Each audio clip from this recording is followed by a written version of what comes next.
Welcome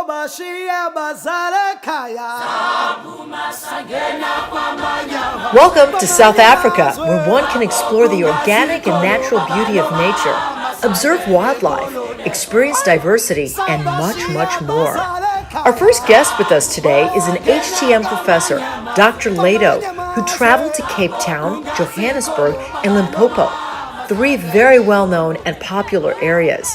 Dr. Leto, it's an honor to have you with us today. We're so excited to hear about your experiences. Thank you for joining us. Alrighty, so tell us about your experiences in South Africa. It's difficult to put the experience into words, honestly. It was just such a wonderful experience that has so many elements that really impacted how I am, who I am as a person. To that Cape Point, I was here, saw this area. I was just the untouched nature, just make you feel like humans are so small. Please respect nature. Want to comment on their tourism development is the fact that, for instance, the trail that they developed is completely respectful of nature, and so there's no elaborated human touches, but at the same time, it is very safe. There aren't anybody else but tourists, and tourists are dispersed, so you can have a very alone experience if you choose to with nature. I thought the design was brilliant. It was really a beautiful experience was the trip to Limpopo, Limpopo. And that place it's a resort. It really is a setup for a tourist kind of place. However, it has an animal farm that's as large as really a natural reserve. It's part of the Kruger National Park. You basically can drive as what you would see in the movies. And the kind of experience I had, I want to say it's pretty typical tourist experience. You expect going to Africa, you want to see safari, and that's the safari experience. But what's more than that is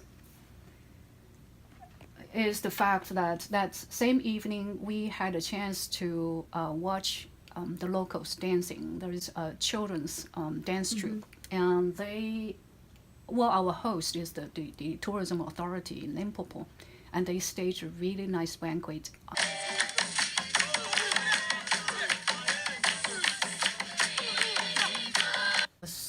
It was so powerful. I don't know. So we were so touched by them that we sort of became very. We started to dance with them. At one point, I kick off my high heel shoes. I'm serious. Just dance with them. I think the Africans, they are so organically, talented in terms of dancing, music, movements. I know mine was very awkward, and theirs was just so powerful and impactful. And there's drumming too, right? Is it a staged tourist activity? Sure, it is. But it takes the tourist to break free the boundaries of themselves and not become less conscious about themselves, more into the scene, right? We danced with them, all the professors there danced with those kids at the end of the dance. Those were their only opportunities for life, to be able to make a living, by staging dances for tourists. And of say we love you, I felt I was crying. I felt like, I hugged them back and I say love you too. But at that moment, I was telling myself, I wish I could do more than just loving you back, just saying loving you back. I hope at that moment, that's sort of a moment of self-awakening. I was telling myself, in the future, if I do my research, I do my teaching, everything I do, hopefully it will have a bigger impact on humanity. So we heard that it's not very safe. Because there's a lot of robbery, a lot of petty crimes, and gunpoint. I have friends sharing experiences with me that they were at gunpoint and say, give me everything you have. I said, well, as a tourist, you have to have strategies. You want to see the beautiful aspect of the place, but you don't want to subject yourself to harm's way. So what I did is, as soon as we landed, we hired a local tour guide. You can't be just walking into a community like that. They don't know you, you don't know them. There will be possibilities of crimes. And that's what I think tourists needs to understand. Our next guest that we're interviewing is Purdue quarterback David Blau. He's been to South Africa 7 times for mission trips. Let's hear firsthand about David's experiences. The Afrikaans, they speak English.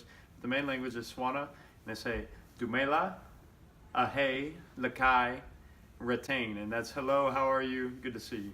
I think the biggest cultural difference that I experienced was here in America, we're so task-oriented. We want to be on time. We always want to have something to do. In South Africa, the people are people-oriented. They're more worried about helping others. They're more worried about greeting others, and the time of things doesn't really matter to them. If something is supposed to happen at 10:30, they might show up at 11 and it'll be just fine. Every time we've been there, they try to incorporate a cultural meal, one of the South African meals, and so we had chicken feet with mupani worms and even an item they call pop, which is almost mashed potatoes but more of a cornmeal setting, and it's kind of a delicacy. The chicken feet, the mupani worms, and cornmeal pop. There's the chicken foot there, and there's 5 or 6 worms, along with the cornmeal and that cabbage on top.